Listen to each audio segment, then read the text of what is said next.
네, 안녕하세요. 서울대학교 서필준입니다. 먼저 코로나로 혼란한 와중에 이렇게 열정을 가지고 찾아와 주신 여러분들께 감사드리고요. 저 또한 이런 온라인으로 여러분들을 만나 뵙게 되어서 굉장히 영광스럽게 생각합니다. 제가 오늘 말씀드리고자 하는 내용은 식물 재생에 대한 내용이고요. 식물이 상처를 어떻게 인지해서 재생에 대한 반응을 이끌어내는지에 대한 내용을 말씀드리도록 하겠습니다. 재생이라는 단어와 함께 가장 먼저 떠오르는 생물 종 중에 하나가 아마 플라나리아가 아닐까 싶습니다. 플라나리아는 굉장히 높은 수준의 재생력을 가지고 있는 생물체인데요. 플라나리아는 몸의 일부가 잘려나가면 그 부족한 부분을 다시 세포 분열을 통해서 채워나가게 됩니다. 이때 세포 분열을 함에 있어서 중요한 하나의 백그라운드 중에 하나는 보시는 대로 몸의 극성을 기억한다라는 점인데요. 잘려나간 이후에 머리만 남아있는 플라나리아는 꼬리를 합성하게 되고요. 그리고 꼬리만 남아있는 플라나리아는 다시 머리 부분을 만들어내게 됩니다. 이와 같이 몸의 위아래 축을 기억하고 그것에 맞게 몸을 복원시킨다는 것이 중요한 특징 중에 하나입니다. 식물 역시도 굉장히 높은 수준의 재생 능력을 가지고 있습니다. 그리고 또한 플라나리아와 아주 유사하게 극성을 유지하고 있다는 점이 큰 특징인데요. 여기에서 보시는 바와 같이 식물의 중간 부분이 잘려나가고 난 이후에 지상부만 남은 식물의 경우에는 이와 같이 뿌리가 새롭게 재생이 되는 것을 보실 수가 있고요. 뿌리만 남아있는 식물체의 경우에는 다시 지상부, 대표적으로 잎을 재생시키는 것을 살펴보실 수가 있습니다. 여러분들께서도 경험적으로 이 식물의 높은 재생 능력을 확인한 적이 있을 것 같습니다. 아마도 가지나 잎의 일부분을 잘라내어서 토양에 심어 놓게 되면 거기에서 뿌리가 나는 것을 경험할 수가 있게 되는데요.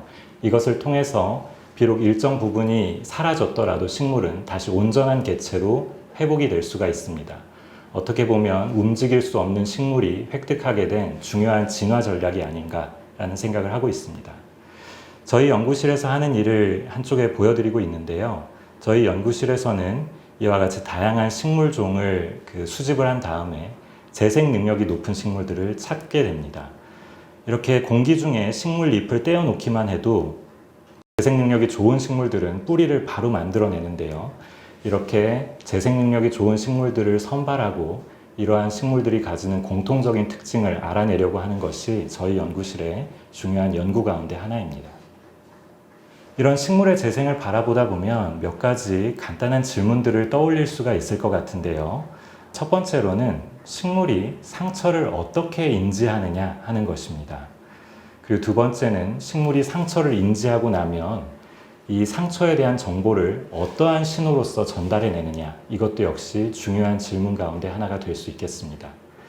마지막으로 이 상처 신호는 뿌리 재생과 같은 식물의 발달로 전환이 되는데요. 어떻게 이 신호가 발달 프로그램을 이끌어낼 수 있는지도 또 한 가지 중요한 질문이다 라고 하겠습니다. 그래서 오늘은 저는 이 질문들에 대한 간단한 답을 제시하면서 식물 재생에 대한 좀 전반적인 내용을 공유해 보도록 하겠습니다. 식물이 상처를 받았을 때 전달하게 되는 신호의 정체가 무엇이냐 라는 것에 대한 좀 의미 있는 기점이 2013년도에 만들어지게 됩니다. 그것은 바로 이제 전기 신호가 아닌가 하는 점이었는데요. 보시는 대로 식물의 일정 위치에다가 전극을 꼽아두게 되고 나머지 식물 끝부분을 떼어내서 상처를 만들어줍니다. 그리고 나서 전극에 일어나는 변화를 살펴보니까 상처가 일어난 식물의 경우에는 보시는 바와 같이 표면 전이가 활성화되는 것을 볼 수 있고요. 이것은 소위 말하는 전기 신호입니다. 이러한 전기 신호는 상처가 났을 때에만 유도가 되고 보시는 바와 같이 단순한 터치를 주었을 때에는 이러한 전기 신호가 발생되지 않는 것을 볼 수가 있습니다. 정확한 원리는 모르지만 적어도 상처 이후에 뿌리가 재생되는 과정 동안 전기 신호가 개입된다는 것을 알 수 있습니다. 자, 그러면 중요한 질문으로 전기 신호를 만드는 물질은 무엇일까요? 어떻게 전기 신호가 만들어지는 것일까요? 이 전기 신호를 만들기 위해서는 전기적인 특징을 가지는 어떠한 물질들이 세포 내에서 양적으로 변화해야 될 거라고 예상할 수 있습니다. 대표적인 전기적인 성질을 가지는 물질은 이온이 되는데요. 기존의 연구 결과에 따르면 칼슘 이온이 그 역할을 하는 것으로 알려져 있습니다. 여기서 보시는 거는 세포 내에 칼슘 이미징을 한 것인데요. Gchem이라고 하는 단백질을 통해서 세포 내로 유입되는 칼슘만을 선택적으로 볼 수 있게 되고, 이를 통해서 세포 내의 칼슘 유입 정도를 확인할 수가 있습니다. 보시면은 상처가 난 지 20초 이내에 이와 같이 강한 형광을 볼 수가 있고요. 형광이 강해진다라는 얘기는 세포 내로 칼슘 이온의 유입이 더 많이 일어났다라는 것을 보여주는 그림입니다. 이것을 동영상으로 확인을 해보시면 이렇게 식물의 한쪽 잎에 상처를 주게 되면 형광이 밝아지는 걸 보실 수가 있는데, 이것은 세포 내로 칼슘 이온이 더 많이 유입됐다라는 것을 의미하고 있고, 이것은 상처 부위뿐만이 아니라 전신으로 확산될 수 있는 대표적인 이 시스템적인 시그널이다라고 이야기할 수가 있겠습니다. 자, 그럼 이러한 결과를 보고 우리가 예상할 수 있는 것은 상처에 의해서 유도되는 전기 신호라는 것은 세포 내로 유입되는 칼슘에 의해서 만들어진다라는 것까지를 이해했는데요. 그러면 이런 칼슘 이온은 어떻게 세포 내로 유입이 될 수 있었을까요? 이에 대한 답을 구하기 위해서 과학자들은 상처에 의해서 유도되는 전기 신호가 사라지는 그런 돌연변이체들을 스크리닝하기 시작합니다. 정상적인 식물의 경우에는 상처를 주게 되면 보시는 바와 같이 활성화된 표면 전이가 만들어지는데요. 이러한 전기 신호가 사라지는 돌연변이체를 찾고 보니 여기에서처럼 GLR 단백질들이 사라지게 되면, 혹은 뮤테이션으로 결손이 되게 되면 전기 신호가 제대로 만들어지지 않는다라는 것을 볼 수 있었습니다. 그러면 대체 GLR 단백질은 어떤 단백질이기에 칼슘 신호를 만들고 궁극적으로는 전기 신호까지 만들게 되었던 걸까요? GLR 단백질은 여기서 보시는 대로 글루타메이트 리셉터 라이크의 단백질입니다.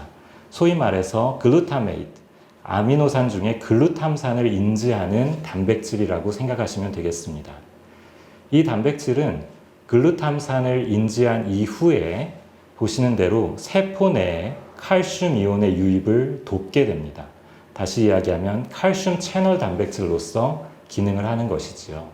그러면 아미노산을 인지한 후에 칼슘 이온을 세포 내로 유입시키는 이 단백질을 보면서 혹시 전체 퍼즐이 맞추어지시나요?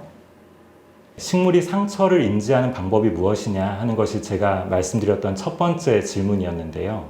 상처 신호를 인지하는 방식은 파괴된 세포에서 방출되고 있는 아미노산을 인지하면서 시작이 되는 것입니다.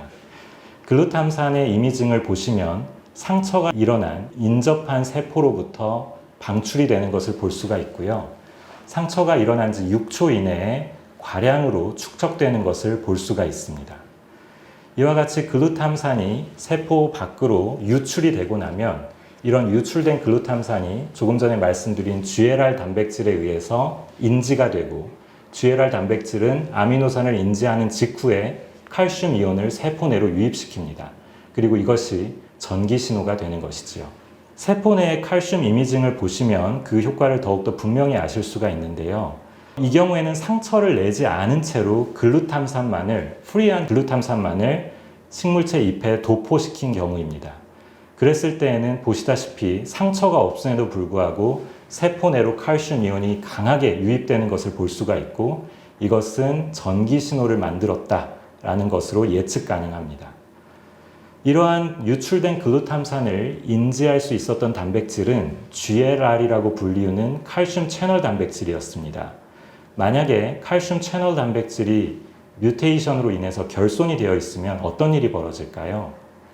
우리가 글루탐산을 외부적으로 도포를 하더라도 보시는 대로 칼슘의 세포 내 유입이 전혀 일어나지 않고, 그 결과로 전기 신호도 만들어지지 않는 것을 확인하실 수가 있습니다. 자, 그래서 여기까지 정리를 해보면 상처에 의해서 유도되는 초기 신호는 전기 신호이고요. 이 전기 신호는 이 상처에 의해서 만들어진 유출되는 글루탐산을 인지해서 GLR 단백질이 칼슘 이온의 유입을 도와서 만들어내는 것이다 라고 이해할 수가 있겠습니다. 그런데 문제는 전기 신호만으로는 완전한 식물의 뿌리 재생을 설명하기가 힘듭니다. 식물의 발달을 돕는 주요한 매개체는 호르몬입니다. 그러면 어떤 호르몬이 전기 신호 이후에 활성화가 될까요? 전기 신호가 있은 직후 1시간 이내에 처음으로 만들어지는 호르몬이 바로 자스몬산입니다. 자스몬산은 상처 이후 10분 이내에 만들어지는 호르몬이고요. 자스몬산은 이 자체로는 공교롭게도 활성화된 형태는 아닙니다. 그래서 더욱더 활성을 갖기 위해서 만들어진 자스몬산에 아미노산 하나가 더 추가로 붙게 되는데요. 여기서 보시는 아이솔루이신이라고 하는 아미노산이 자스몬산에 붙었을 때 비로소 활성화된 형태로 전환이 됩니다. 이러한 활성 자스몬산은 상처가 있은 직후 30분 이내에 만들어지는 것을 확인하실 수가 있고요. 이러한 자스몬산의 신호를 받아서 신호 전달 유전자들이 상처가 있은 후에 1시간 정도 수준에서 주로 신호 전달을 일으키게 됩니다.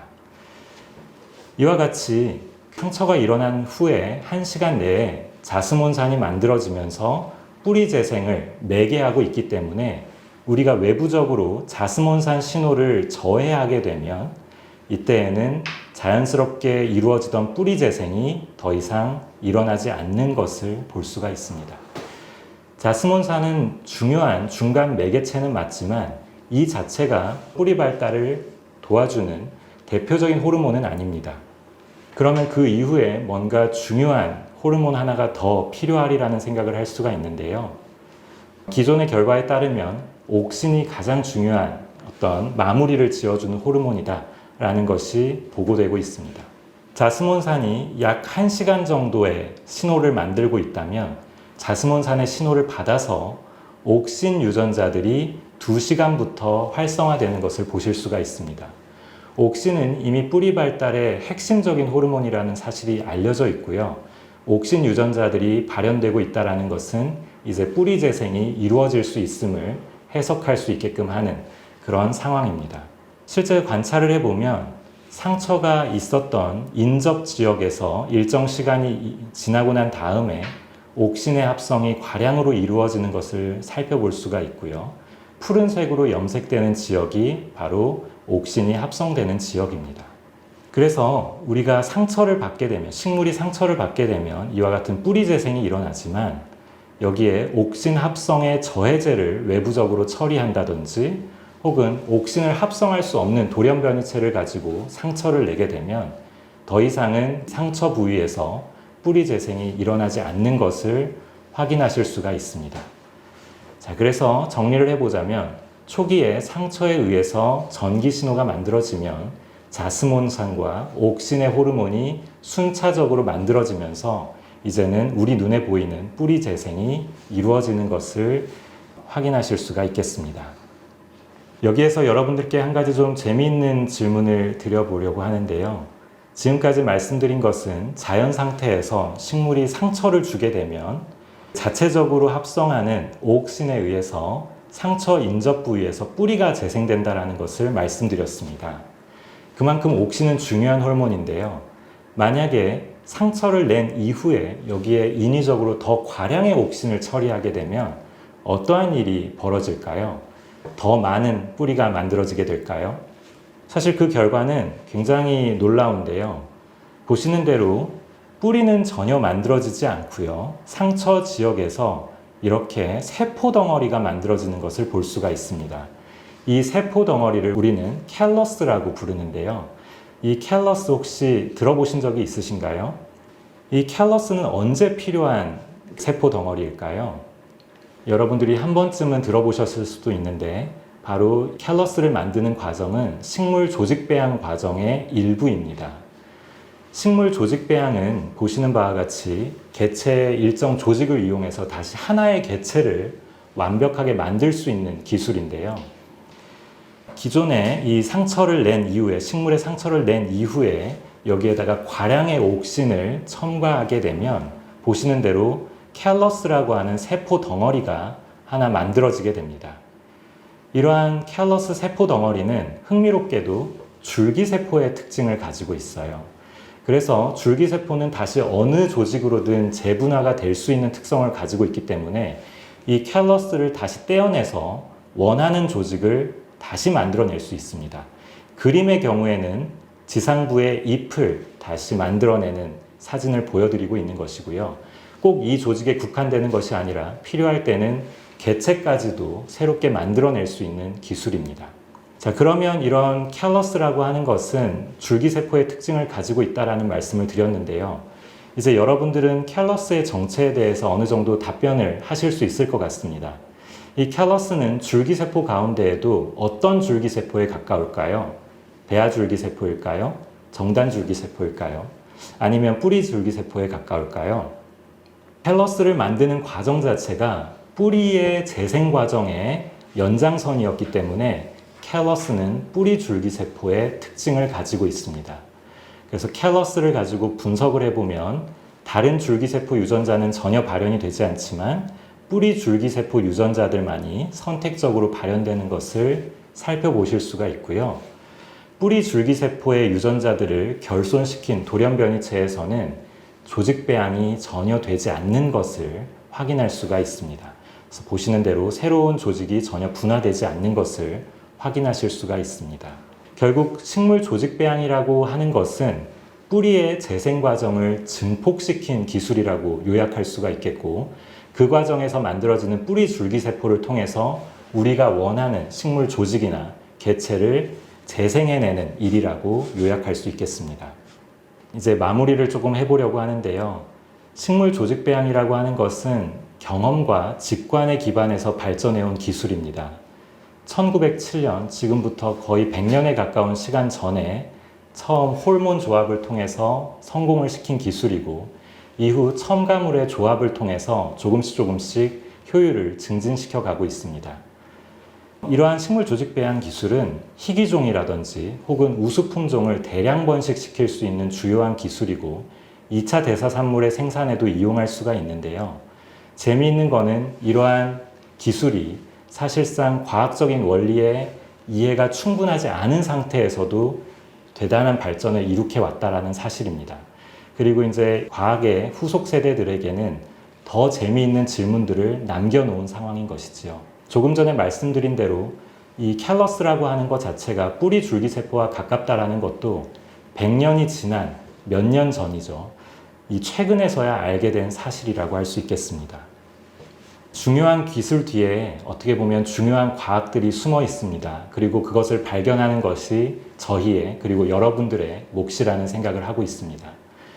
제가 관심을 가지고 있는 이 조직 배양 기술에 대해서만 한정해서 이야기를 해보자면 조직 배양 기술은 앞으로도 더 고부가 가치의 작물을 생산하는 데 있어서 필수 기술이기 때문에 점점 진보를 계속할 것이고요. 이런 기술의 진보는 다시 새롭고 흥미로운 과학적인 질문들을 창출해낼 것입니다. 특히 조직 배양 기술 뒤에 숨어있는 전형 성능의 원리는 세계의 많은 과학자들이 추구하는 중요한 질문 가운데 하나이고요. 이런 것들에 대해서 알게 되면서 과학적인 진보를 이루게 된다면 또다시 기술의 진보를 돕게 되는 선순환을 그리게 될 겁니다. 이거는 조직 배양에 대한 어떤 하나의 예에 불과하지만 앞으로 여러분들께서도 과학과 기술의 상호작용은 여러분들이 이끌어갈 과학의 중요한 화두이기 때문에 여러분들이 그에 대한 좋은 가치관과 또 좋은 비전을 가지고 계시기를 전달하고 싶습니다. 네, 이런 오픈된 제안을 드리면서 제 발표는 여기서 마치도록 하겠습니다. 경청해 주셔서 대단히 감사드립니다. 감사합니다. Good friend, KSMCB, good friend.